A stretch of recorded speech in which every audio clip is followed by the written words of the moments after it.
Darkness loomed over me as I walked down the deserted street. The only light came from the dimly lit street lamps that flickered as if they were about to go out at any moment. The wind howled through the empty trees, sending a chill down my spine. I couldn't shake the feeling that I was being watched, as if someone or something was following me. I quickened my pace, but the feeling only intensified.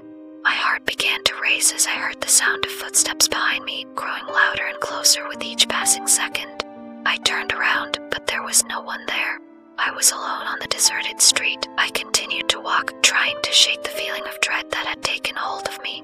But the footsteps continued, growing louder and more frantic. I could hear heavy breathing now, as if the person behind me was running. I broke into a run, my heart pounding in my chest. I could feel the presence behind me, closer and closer. I didn't dare look back, but I could hear the sound of someone or something breathing heavily right behind me. I reached my front door and fumbled with my keys, my hands shaking. I finally managed to unlock the door and stumbled inside, slamming the door shut behind me. I leaned against the door, panting and trying to catch my breath, but the feeling of dread didn't go away. I could still hear the footsteps and heavy breathing on the other side of the door. I could feel something trying to push its way inside. I backed away from the door, my heart racing. I could feel something cold and damp on the other side, as if whatever was trying to get in was covered in slime. I could hear the sound of scraping and scratching, as if whatever it was trying to claw its way through the door. I backed away further, my heart pounding in my chest.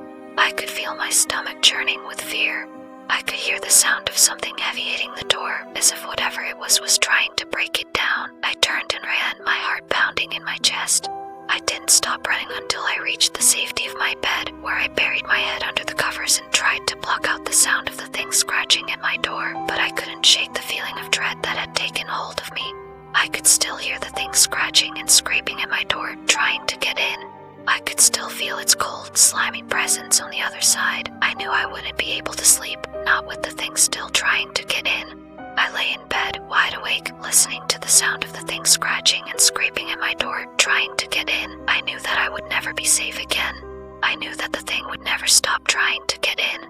It would never stop until it had claimed me for its own. And so I lay in bed, wide awake, listening